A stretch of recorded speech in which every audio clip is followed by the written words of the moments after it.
Du verset 16 jusqu'au verset 23. Et dans chaque verset, il y a quelque chose d'important pour nous. Ça sera en même temps une étude, en même temps un enseignement, en même temps une prédication, et ça va nous plonger dans la prière. Quelqu'un est dans la joie d'écouter la parole de Dieu. Amen. Merci infiniment au pasteur Dédé Landou, toute son équipe, pasteur Michel, pasteur Yves, pasteur Patrick, tous les pasteurs de cette église. Que le Seigneur vous bénisse et merci de nous associer à cette grande œuvre. Éphésiens 1, 16 à 23. La Bible dit, je lis en français et après tout à l'heure on va aller avec mon frère. Il dit, je ne cesse de rendre grâce pour vous, faisant mention de vous dans mes prières, afin que le Dieu de notre Seigneur Jésus-Christ, le Père de gloire, vous donne un esprit de sagesse et d'intelligence dans sa connaissance. D'autres versions disent un esprit de sagesse et de révélation dans sa connaissance. Et qu'il illumine les yeux de votre cœur pour que vous sachiez trois choses. La première, quelle est l'espérance qui s'attache à son appel. La deuxième, quelle est la richesse de la gloire de son héritage qu'il réserve aux saints. La troisième, quelle est envers nous qui croyons l'infinie grandeur de sa puissance, se manifestant avec efficacité par la vertu de sa force. Il l'a déployé en Christ en le ressuscitant des morts et en le faisant asseoir à sa droite dans les lieux célestes, au-dessus de toute domination, de toute autorité, de toute puissance, de toute dignité et de tout nom qui peut se nommer, non seulement dans le siècle présent, mais encore dans le siècle à venir. Et j'aime la fin, j'aime la fin. Il dit, il a tout mis sous ses pieds. Amen. Amen. Il a tout mis sous ses pieds. Dis avec moi, il a tout mis sous ses pieds. Et il l'a donné pour chef suprême à l'Église, qui est son corps, la plénitude de celui qui remplit tout en tous. Quelqu'un a acclamé la parole de Dieu. Amen.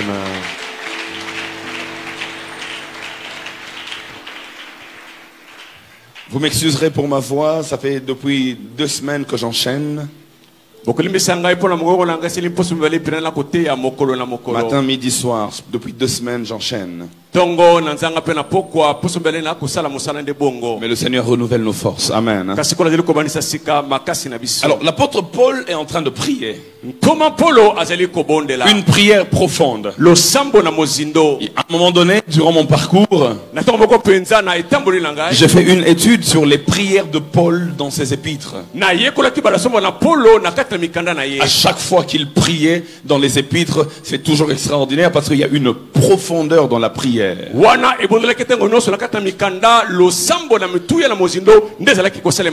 peut connaître, on peut avoir une idée connaissant qu'un homme a de Dieu par sa façon de prier.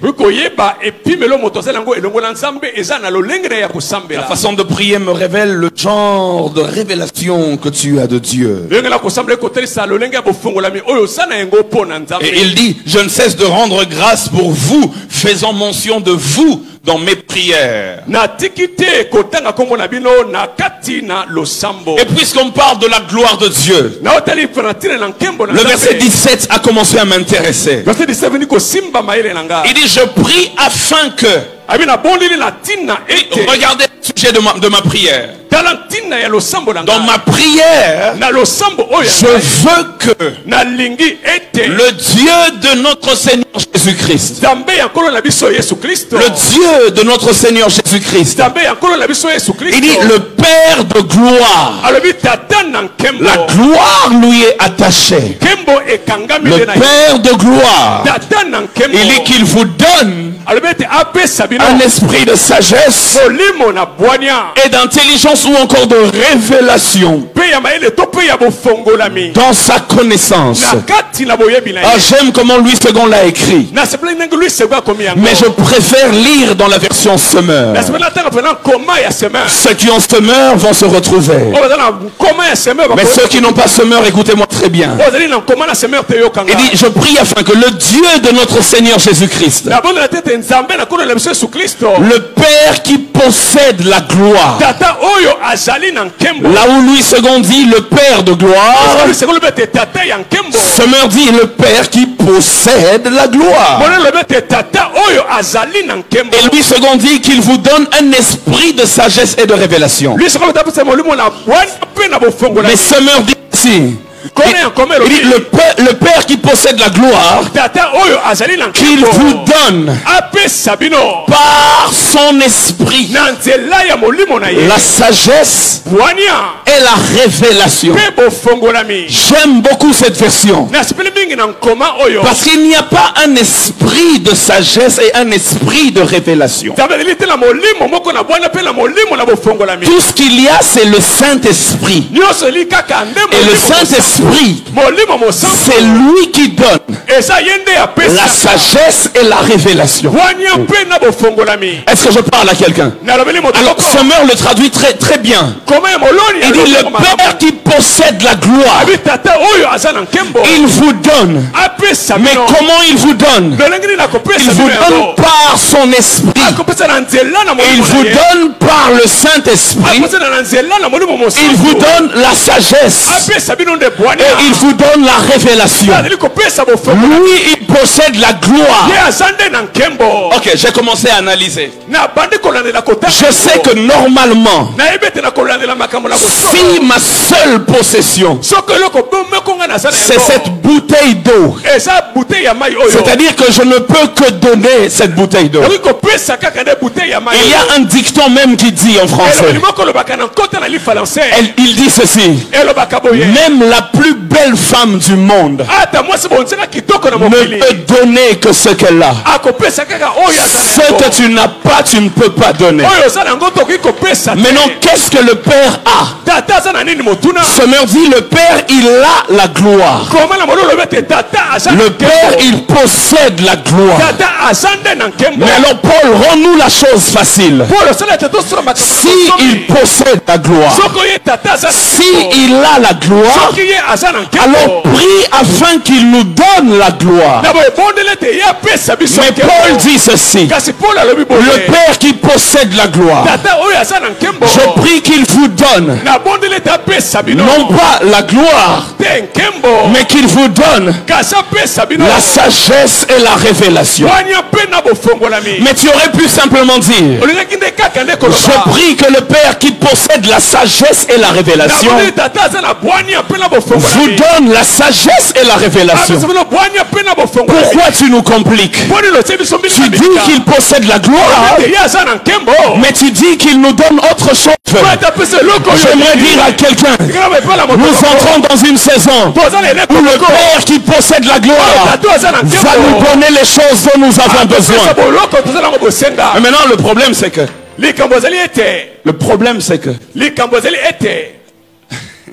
Alléluia. Le problème c'est que toi tu demandes la sagesse et la révélation. Mais tel qu'on est là, tout le monde n'a pas forcément cette demande. Il est possible que ta voisine demande un enfant. Sagesse, révélation, tu peux garder. Moi je veux un enfant. Il est possible que ton voisin de derrière, lui, pendant que toi tu demandes la sagesse et la révélation, lui il demande: Seigneur, donne-moi l'argent, la richesse. Mais comment Dieu peut satisfaire les demandes de chacun d'entre nous? J'ai posé la question au Saint-Esprit, mais j'ai dit: mais nous avons des demandes différentes. Mais comment ça se fait que tu donnes à chacun selon qu'il a demandé? Comment ça se fait que de la même gloire, chacun puise ce qu'il veut? Et le Saint-Esprit m'a enseigné avec un exemple de la vie pratique. Il dit, mais regarde bien. Il peut y avoir une femme qui a 3 enfants. Et la mère, elle a 3 enfants. Le premier enfant vient vers sa maman. Et il dit à sa maman, maman, moi j'ai le pain ce matin. Le deuxième enfant dit, non, on a trop mangé le pain. Maman, ce matin, je veux les galettes. Le troisième enfant vient dire, maman, on a trop mangé le pain et les galettes. Moi, ce que je veux, c'est les beignets. 3 demandes différentes. L'un demande le pain. L'autre demande les beignets. L'autre demande les gaufres. Mais comment la mère peut satisfaire les besoins de tout le monde? La solution, c'est la farine. Parce que la même farine qui fait le pain, la même farine peut faire le beignet. La même farine peut faire les galettes. On a des demandes différentes, mais la solution, c'est la gloire de Dieu. La même gloire de Dieu donne le mariage. La même gloire de Dieu donne l'élévation. La même gloire de Dieu donne la richesse. La même, donne-moi un bon amen et j'avance. Il dit, il possède la gloire. Il dit, mais comment il vous donne la chose dont vous avez besoin? Il dit, le catalyseur. Celui qui change la gloire et l'adapte par rapport à ta demande. Il dit, c'est quelqu'un. C'est ce quelqu'un-là qui s'est puisé dans les profondeurs de Dieu. Ta réponse se trouve déjà en Dieu. Ça se trouve dans sa gloire. Mais il faut aller puiser. Or toi tu ne peux pas aller puiser en Dieu. Mais heureusement qu'il y a quelqu'un que je connais qui sonde tout, même les profondeurs de Dieu. Et la Bible dit, il vous donne donc par son esprit. Je dis par son esprit. Il vous donne la sagesse, la révélation et toutes les autres choses dont vous avez besoin. C'est pourquoi ce soir, par l'esprit de Dieu, quelqu'un va venir recevoir un cadeau venant du ciel. Je dis, par l'esprit de Dieu, quelqu'un va puiser dans la gloire de Dieu. Mais Paul ne s'arrête pas là.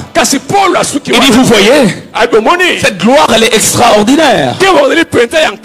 Elle a tout ce dont vous avez besoin. Mais parfois, ce qui vous manque, c'est que vous avez les yeux pour voir, mais vous n'avez pas assez de lumière pour voir. Parce que quiconque a les yeux, mais qui se trouve dans une pièce sombre, ne pourra pas bien voir.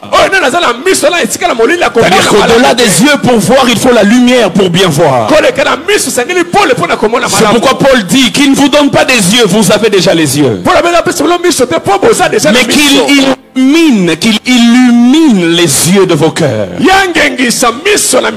afin que vous sachiez. La première des choses que vous devez savoir, l'espérance qui est attachée à votre appel. Frères et sœurs, quiconque dit qu'il y a une espérance attachée à ton appel veut dire que quand Dieu t'a appelé, il t'a fait une promesse. Parce que l'espérance est créée là où il y a la promesse. Quand Dieu vient vers vous et qu'il vous fait une promesse, il dit, je te donnerai avant la fin de cette année la chose que tu attends. La promesse crée l'espérance. À partir du moment où tu as la promesse, tu commences à espérer en la promesse. Quand il dit qu'il illumine les yeux de vos cœurs, afin que vous sachiez quelle est l'espérance. Cette espérance est venue parce qu'il a fait une promesse. Mais moi je sais une chose, que celui qui a fait la promesse est fidèle. Il ne ment pas. Et ce soir nous allons prier afin qu'il accomplisse les promesses qu'il a faites dans nos vies. Mais il dit une deuxième chose. Il dit dans le terrain de la promesse qui a créé en vous l'espérance, vous devez savoir que Dieu est fidèle. Mais la deuxième chose que vous devez savoir, c'est la richesse de la gloire de l'héritage qu'il te réserve. C'est-à-dire qu'il y a un héritage qui t'est réservé. Et cet héritage est un héritage de gloire. Et il faut en comprendre les richesses. Parce que si tu n'en comprends pas les richesses, tu risques de vivre comme un esclave alors que tu es le propriétaire de toutes choses. Et tu dois lire le testament. Parce qu'il y a un héritage pour toi dans le testament. La bonne nouvelle est que le testateur est mort. C'est-à-dire que tu as le droit de jouir de ton testament. Parce que la Bible déclare que le testament ne devient valide que lorsque le testateur est mort.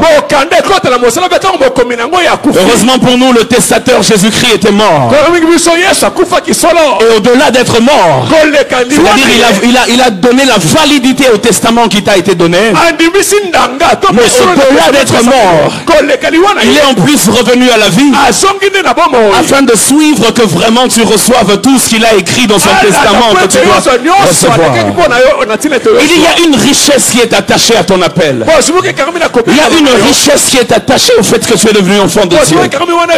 C'est pourquoi Paul disait, nous sommes héritiers de Dieu. Et non seulement héritiers de Dieu, mais co-héritiers de Christ. Si nous sommes héritiers, donc il y a un héritage. Seigneur, je prie au nom de Jésus-Christ que quelqu'un touche à son héritage avant la fin de cette année au nom de Jésus-Christ. Mais il dit la troisième des choses qu'il vous faut nécessairement savoir. Oh, et ça j'aime.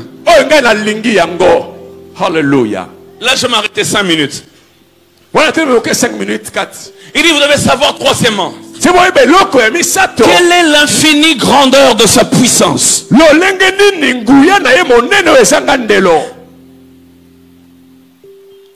Qui se manifeste envers nous qui croyons. Il y a une infinie grandeur. Okay. Quelle est la plus grande puissance du monde? Quelqu'un peut dire les États-Unis. La plus grande puissance. Okay, mais maintenant il y a une plus grande puissance que ça. Et la Bible dit cette puissance est infiniment grande. Mais cette puissance est déployée pour qui? Pour nous qui croyons. J'aime cette version qui dit quelle est l'infinie grandeur de sa puissance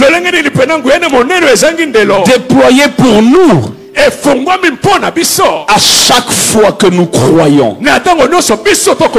Frères et sœurs, ça m'a beaucoup troublé. C'est-à-dire à chaque fois que je crois, Dieu pour accomplir et honorer ma foi,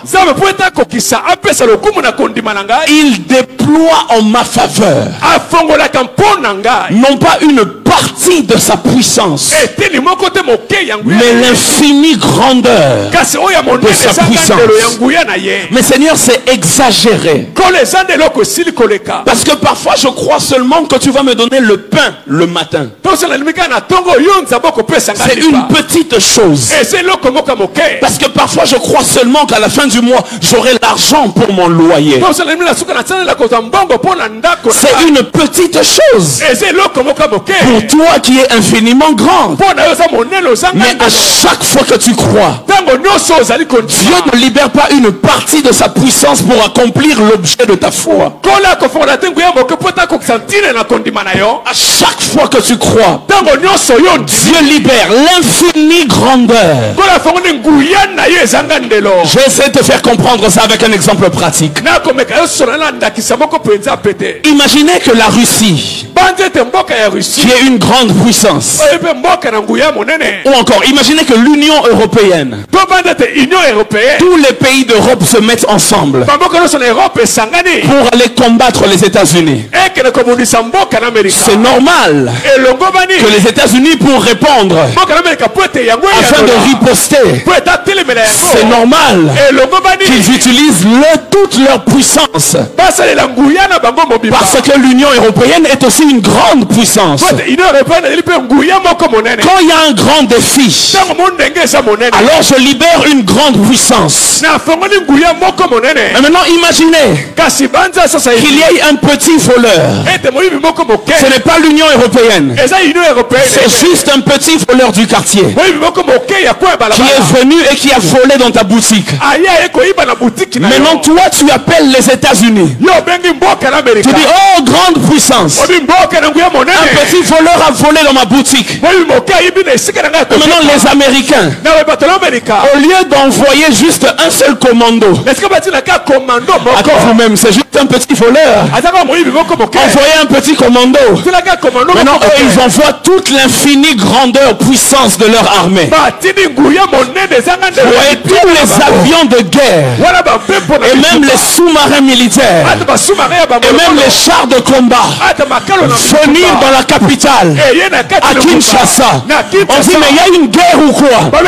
Non, on cherche juste un petit voleur du coin. Mais s'il te plaît, c'est exagéré. Ma demande elle est petite, mais même pour une petite demande, à chaque fois que tu crois, Dieu ne libère pas un ange, il ne libère pas un commando, il libère l'infini grandeur. Il a fait 3 jours dans le tombeau. Non, ça quand même je comprends. C'est quand même un cas difficile. Donc qu'il libère toute sa puissance, je comprends. Mais pour me donner le pain dont j'ai besoin le matin, là quand même c'est exagéré. Mais Paul dit, à chaque fois que tu crois, peu importe le sujet pour lequel tu crois, il libère la même puissance qu'il a libérée pour ressusciter Jésus-Christ d'entre les morts. En d'autres termes, la puissance qui est libérée, elle vient toujours avec une valeur de restauration.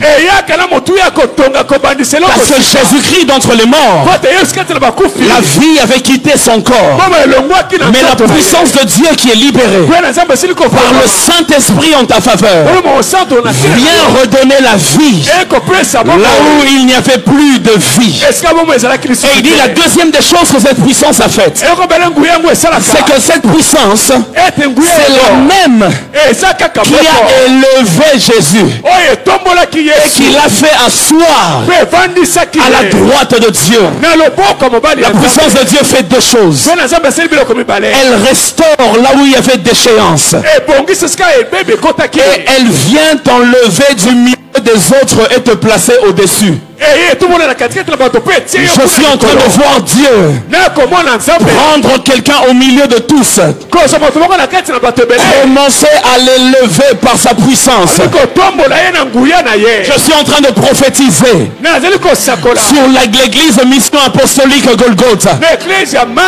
Il y a plusieurs églises à Kinshasa, mais ma prière est que la puissance de Dieu qui est déployée pour nous qui croyons puisse prendre Mag et l'élever au-dessus de tout. Je suis en train de prophétiser sur tes affaires que tu as commencé.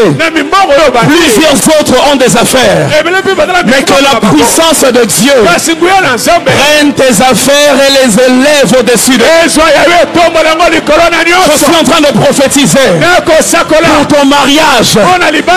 Plusieurs vont se marier, mais quand ça arrivera à ton tour, que la puissance de Dieu fasse la différence. On est tous ici sur terre, on est tous dans cette église, mais la puissance de Dieu a pris Jésus du milieu de tout le monde et a commencé à l'élever au-dessus de tout le monde. Et la Bible déclare, il a tout mis sous ses pieds. Je suis en train de prophétiser sur quelqu'un. Les temps sont en train d'arriver où à cause de la puissance de Dieu qui se déploie pour toi, à cause de ta foi, Dieu te place à un niveau où tout va être sous tes pieds.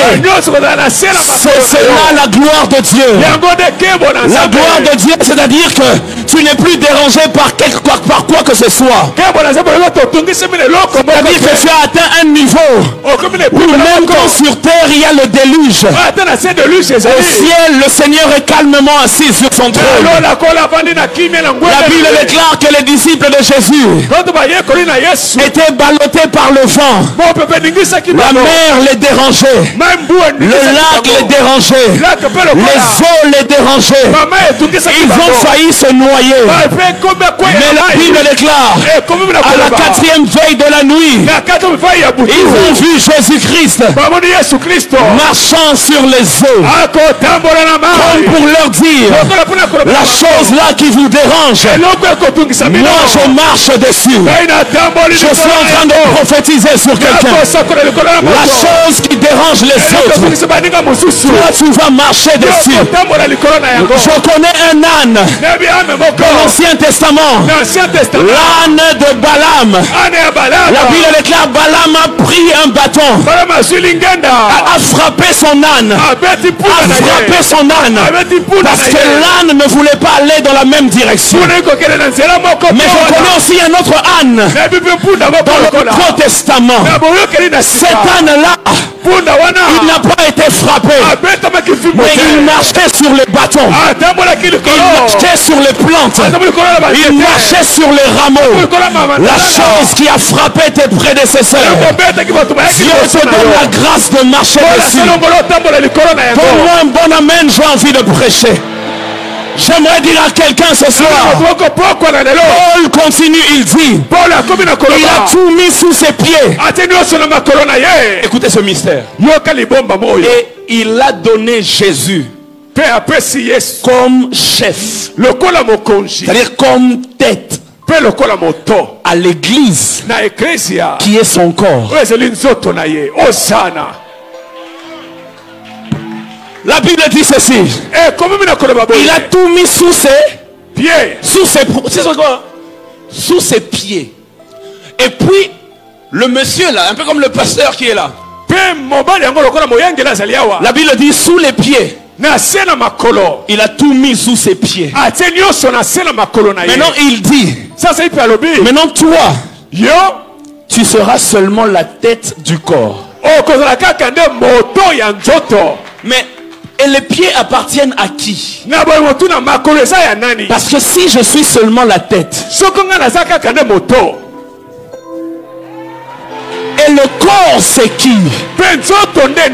C'est pour cela un jour Jésus a dit, les renards ont des tanières, mais le Fils de l'homme n'a pas d'endroit où poser sa tête.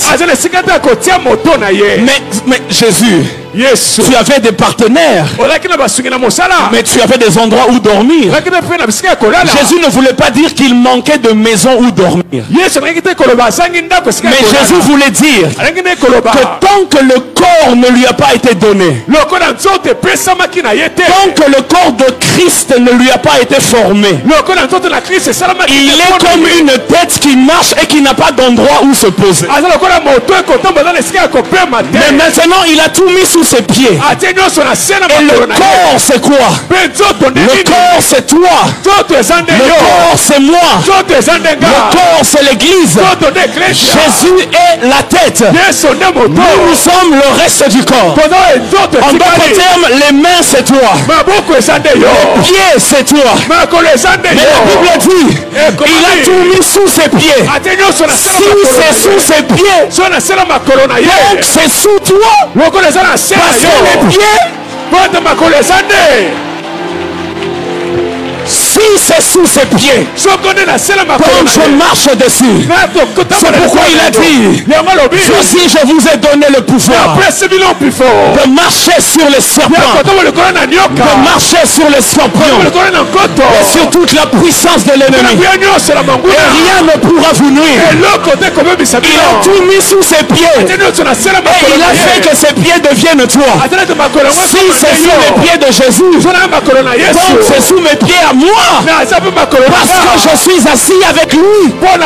Ensemble dans les lieux célestes. Tu marches sur le serpent. Tu marches sur le scorpion. Tu marches sur toute la puissance de l'ennemi. Et rien ne pourra te nuire. Et le venin du serpent lui vient de sa tête. Et le venin du scorpion lui sort de sa queue. Quand il dit tu marches sur le serpent et le scorpion, il veut dire tu marches sur toute la puissance du diable. De la tête à la queue. De l'alpha à l'oméga. Du début à la fin. Il n'y a rien qui peut te nuire. Il n'y a rien qui peut te nuire. Il n'y a rien qui peut te nuire. Y a-t-il quelqu'un qui croit en ces choses? Amen. Lève-toi là où tu es, s'il te plaît. Tu vas le déclarer. Tu vas dire dans la gloire que Dieu me donne. Tout est sous mes pieds. Commence à le déclarer au nom de Jésus. Ce que j'aime avec la mague, c'est que c'est une église qui prie.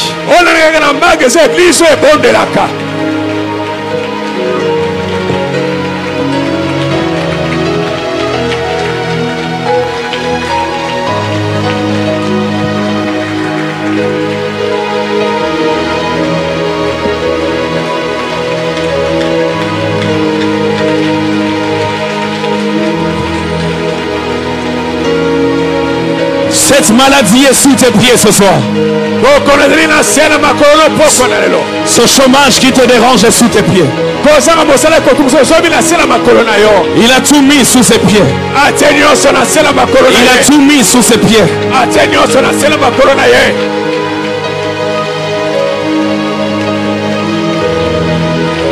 Il a tout mis sous ses pieds. Il a tout mis sous ses pieds.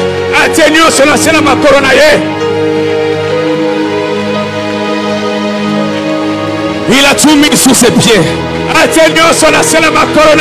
Il a tout mis sous ses pieds. Il a tout mis sous tes pieds.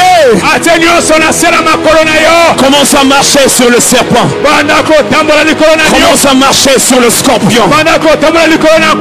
Commence à marcher sur toute la puissance de l'ennemi. Commence à marcher sur ton chômage. Commence à marcher dans le nom de Jésus. Commence à marcher dans le nom de Jésus. Alors que tu es en train de prier, même sur place là où tu es, tu n'as pas besoin de trop bouger. Mais commence à marcher simplement. Fais un mouvement prophétique. Alors que tu es en train de prier, tu déclares que c'est sous tes pieds. Les déceptions du passé, les déceptions de hier sont sous tes pieds. Dans le nom de Jésus-Christ. Dans le nom de Jésus-Christ. Dans le nom de Jésus-Christ. Dans le nom de Jésus-Christ. Dans le nom de Jésus-Christ. C'est sous tes pieds. Rien ne pourra te nuire. Rien ne pourra te nuire. De la tête à la queue. De la tête à la queue. Les choses qui te dérangeaient hier sont sous tes pieds. La mer qui dérange les disciples, elle est sous tes pieds. Je dis, elle est sous tes pieds. Je dis, elle est sous tes pieds. Élève ta voix et prie le Seigneur. J'aimerais que quelqu'un puise dans la gloire. Tu puises dans la gloire. Le Dieu qui possède la gloire, il te donne ce que ton cœur recherche. Qu'il te donne ce que ton cœur désire. Le Père de gloire te donne sagesse, te donne révélation, qui te donne la santé, qui te donne la richesse, qui te donne la victoire sur le péché, qui te donne la longévité. Que le Père qui possède la gloire me donne la stabilité dans le ministère. Le Dieu qui possède la gloire me donne l'élévation dans le ministère. Le Dieu qui possède la gloire, qu'il me donne l'intelligence, la sagesse, dans le nom de Jésus, pour encadrer son peuple.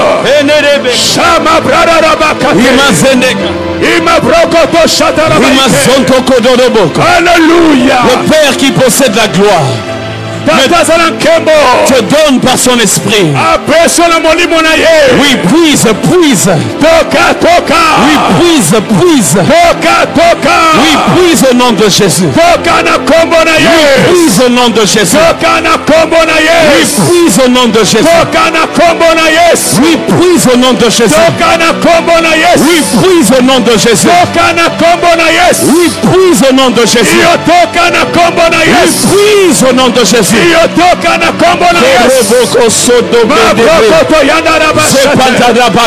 Alléluia. Et tu vas prier, tu vas dire: libère pour moi l'infinie grandeur de ta puissance. Yes. Parce que je crois. Je crois en toi. Je crois en ton œuvre. Je crois en ta personne. Libère en ma faveur l'infinie grandeur. Et cette grandeur, elle fait deux choses. Elle restaure là où il y avait la mort.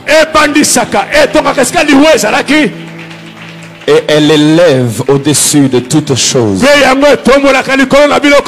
Alors réclame cela au nom de Jésus.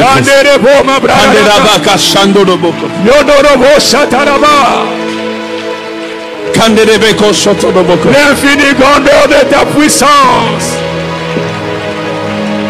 libère-la pour ma progéniture, afin que de mes entrailles sortent le roi.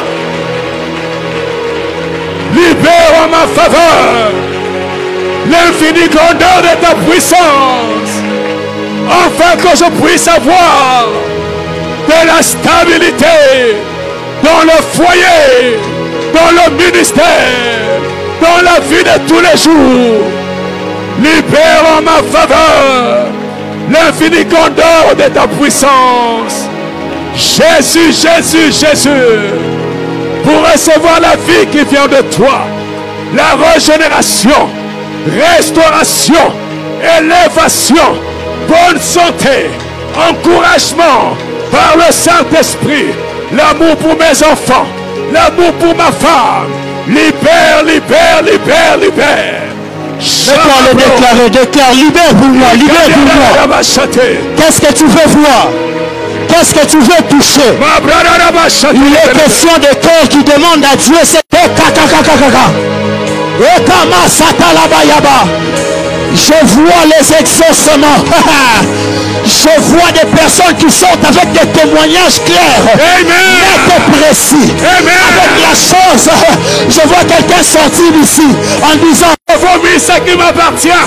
Chantez les bros de la bachata la bayaba. Je dis à quelqu'un, c'est ta soirée. Je dis à quelqu'un, c'est ta soirée. J'annonce à quelqu'un comme un prophète que c'est ta soirée. Oui, tu touches à cette promotion. Tu touches à ces mariages. Tu touches à ce travail. Tu touches à cette bonne santé.